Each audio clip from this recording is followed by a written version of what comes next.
gentlemen, we are going to go over in this video the epic Thursday night showdown between the Green Bay Packers and the Arizona Cardinals. This was a clash of NFC elite teams vying for a top spot as we move towards the playoffs. The biggest question for me coming into this game for Green Bay was, could they keep up with the high-powered offense of Arizona when they were so devoid of playmakers on the outside due to those COVID issues? And for Arizona, if Kyler Murray is truly the MVP frontrunner, can he cement that status in a big way in this game? We are going to look at both offensive and defensive sides for both teams and then give an overall thought on each of them. And then I'm going to circle back and go through some of the key turning points in this game where momentum shifted and how that could have affected the final outcome. If you are new to the channel or if you haven't done it yet, please like and subscribe. It really helps me out, enables me to do what I love so I can keep bringing you the content that you love. If you have any questions, if you disagree with some of my takes, drop that down below or reach out to me on the Sleeper app. With that all out of the way, let's get into this week's Relentless Rundown.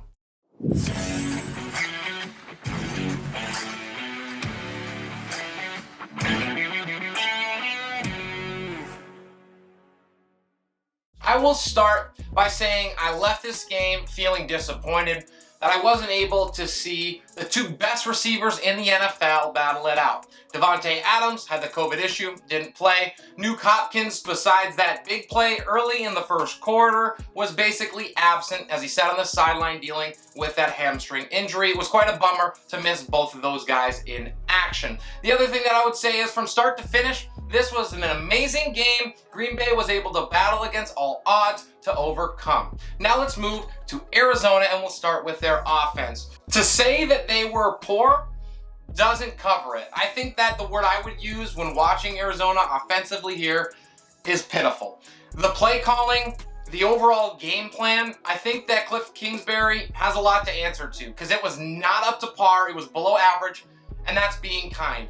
When we look at what they tried to do, it certainly wasn't run the ball. They had just 12 carries outside of what Kyler Murray did, and so they completely took that side of their offense off of the table, and Green Bay really didn't have to worry about it, making it much easier for the Packers to defend.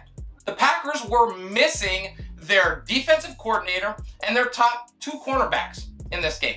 They were gone. And Arizona still couldn't find a way to get things moving. In the first half, they had under 100 yards of total offense. They had 5 first downs, under 9 minutes of time of possession. Like, what is going on? You have an elite quarterback, the supposed MVP, who's supposed to be able to move the ball down the field at will, and they couldn't do anything. They certainly were able to turn it around a little bit in the second half, but at that point, it was too little too late. They had already given their defense way too much to handle. They were exhausted, and Green Bay was able to run the ball early. So as the game wore on, you knew that that was going to continue to be an issue for the Cardinals to stop late. Kyler Murray threw 2 picks.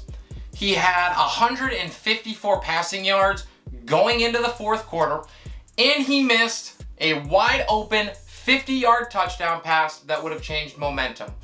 Instead of cementing his place in the MVP conversation, he proved that he was undeserving of it.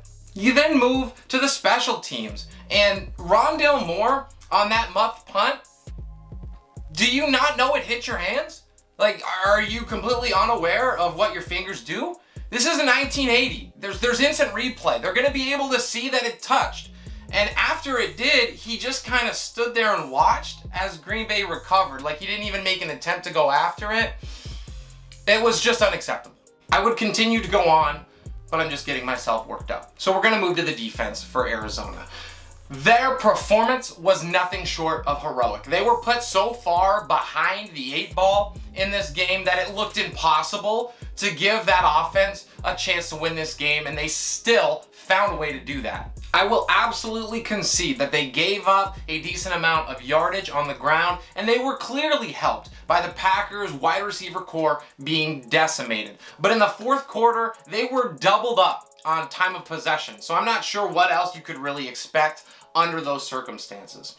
After the muffed punt, Chandler Jones and co. were able to stop Green Bay from first and goal on the 3 and force a field goal. As the game wore down and they were completely gassed, it was first down and goal from the 1, and they stopped Aaron Rodgers enough to force a turnover and give their team a chance. That was absolutely legendary, but apparently it was not enough. Aaron Rodgers was held to under 185 yards passing and under 5 yards in attempt. Pretty impressive. As we move to the overall look for Arizona, this was a game that they had to win. You think about the circumstances, they're at home, they have an opportunity to lock up a top spot in the NFC's elite, and they just couldn't get it done. Instead of having a clear leg up over both Green Bay and the Rams, they're now stuck in the one-loss weeds with everybody else. Both offensively and defensively, they had huge advantages coming into this game due to COVID, and it still wasn't enough to propel them to the win. Honestly, it's really difficult not to overreact to this game. Forget about losing it. The Cardinals had no business being behind and having to catch up in the first place. It feels like this is one of those games that is going to haunt them as we head towards the playoffs. I don't know if disappointment is the right word, but I suppose it's going to have to do in this case. I'm sure that they're going to win their next 3 games, but I don't know after this showing. Right now, I would put them as the 5th best team. I have them behind Green Bay, Tampa, Dallas, and that's assuming they take out my Vikings on Sunday night. And yes, the Rams. I don't care if they whooped them. After this performance, you go down. You have to give a lot of credit to what Green Bay was able to do offensively. Going in, they knew it was going to be a challenge. They knew it was going to be very difficult without their 3 top receivers. And so what did they do? They improvised. They found a way to make it happen. They basically turned Aaron Jones into a receiver for much of this game. And even though he dropped a 30-yard bomb down the sideline early in this one, he still finished with the most receptions and yardage on the team. To help lighten his load a little bit, they gave more work to A.J. Dillon and told him to basically punch Arizona in the mouth, which he did. He averaged 5 yards a carry nearly and looked unstoppable at times. The Packers were content to just play small ball, keep themselves ahead of the sticks, and not worry about the deep passing game. And it worked to perfection. It kept Murray off of the field and out of rhythm and kept that clock running. When it mattered the most, Rodgers just went to who he knew, and that was Randall Cobb, who had just 3 catches in this game, but 2 of them were for critical scores. They were aggressive, going for it on 4th down, and they capitalized on it when they needed to. On the other side of the ball for the Packers, they were able to pressure and frustrate Kyler Murray, keeping him off balance most of the night.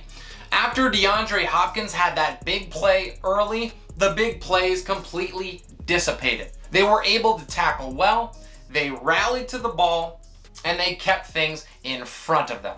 More or less, they let the Cardinals beat themselves and were able to come out with the dub. They caused a couple key turnovers that ended up being the difference. Green Bay is probably still shocked that they were able to win this game considering everything that was going on coming in. They were able to play well in all 3 phases and beat an elite team while being shorthanded in so many different ways. They are clearly the team to beat in the NFC and are now in the driver's seat for the #1 overall seed in the conference. Next week, in the matchup against Kansas City, it is going to be a heavyweight clash, but I think Green Bay wins its next 3 games as well, and they are primed for a long playoff push. I now want to move to some of the key turning points in this game. We're going to start late in the first quarter in Green Bay's first big drive where they really tipped their hand and showed what their game plan was going to be. Green Bay was able to go on a 14-play drive that ate over 8 minutes off of the clock. It would be capped by a 2-yard touchdown run by Aaron Jones. But really the importance of this drive was what it did to Arizona's defense. It began that process of tiring them out and making it so that as the game wore on, that running game could continue to be effective. After Arizona and Green Bay trade off nothing drives, we get to our next key point, and that was Rondale Moore muffing the punt to give Green Bay the ball at the 3-yard line. Now I get that mistakes happen, it's part of the game. I just don't understand how the ball can hit you in the hands and you don't know it. How does that happen? Like, you're going back to receive it. Clearly there was plenty of contact. It's not like it nicked him in the finger. And Rondale Moore just watches the ball roll. Doesn't make any attempt to go get it. Now that would only lead to 3 points from Green Bay. So it was an absolutely amazing stop by that Cardinals defense to stop them 1st and goal from the 3. But it was an unacceptable play from Rondale Moore, and it could have been far more critical than it ended up being. That field goal for Green Bay would make it 10-7. Coming out of halftime, Arizona would get the ball first. They would hold on the kick return, putting them way back at their own 15. And then a poor pass by Kyler Murray that was off the fingertips of who else but Rondale Moore turns the ball over to Green Bay. So once again, the Cardinals put their defense in a horrible position. The Packers really struggled to punch this one in the end zone, starting once again with great field position. They made a gutsy call and go for it on 4th down and are able to complete the pass to set up the touchdown score. Early in the 3rd quarter, it would be the Packers now with a 17-7 lead and a critical possession for Arizona. Now, to their credit, they are able to step up. They have to complete a key 4th down and 4 from their own 47, and they do to the backup tight end. It was a really gutsy call. I feel like they felt the pressure that they were going to need to start getting that offense going because it had been abysmal up until that point, and they were able to do that. DeAndre Hopkins returned during this drive for just a little bit, caught an 11-yard pass, and then hit a 20-yard pass over the middle to Zach Ertz, and it set up a 2-yard touchdown run from James Conner that made it 17-14, and Arizona was showing a little bit of life. This drive likely ignited the defense for Arizona, giving them some hope that they might still be able to come out with a victory, even though they had faced so much pressure so early in this game. Let's now move to late in the 4th quarter in Green Bay's very last possession. At this point, it's 24-21 Packers, and they have a chance to put it away. It's another long, methodical drive by Green Bay where they lean on the running game and hit the short passes for 1st downs when necessary. The Cardinals defense, I can only imagine at this point what they're feeling. Just absolute and utter exhaustion. They've been on the field for a just ridiculous amount of time, and they give up a couple penalties that gives Green Bay the ball, 1st down and goal from the 1. At this point, some of the Cardinals fans start leaving, so shame on you guys if you walked away from this one. That is just wrong and pathetic. However, I do understand it because your offense looked horrible. The Cardinals defense is able to stop on 1st and 2nd down to make it 3rd down and goal from the 1. And then there's some miscommunication on the offensive line, which happened for a lot of the game, to be honest. And Green Bay actually has to take a delay of game because they didn't have any timeouts left. So it's now 3rd and goal from the 6. Aaron Rodgers can't find anyone open and scrambles, but gets taken down at the 1. So we have an epic decision here. It's 4th down and goal from the 1, up by 3. And Rodgers looked at LaFleur and basically told him, I'm not coming off the field. We're going for this. I don't really care what you say. And that's what they did. Now, they try a shotgun formation here, which was, I guess, questionable to me because the running game had been so effective. I get, right, they tried a couple runs and it didn't work out.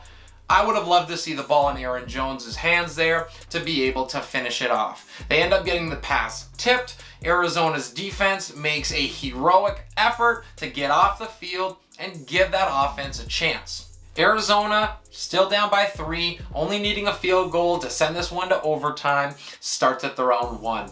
They're able to move the ball down the field, helped out by A.J. Green and Chase Edmonds, who both had 20-plus yard plays on this drive to set them up with a chance to actually win it. With 15 seconds to go, they have a second down and goal, and this is where the wheels come off.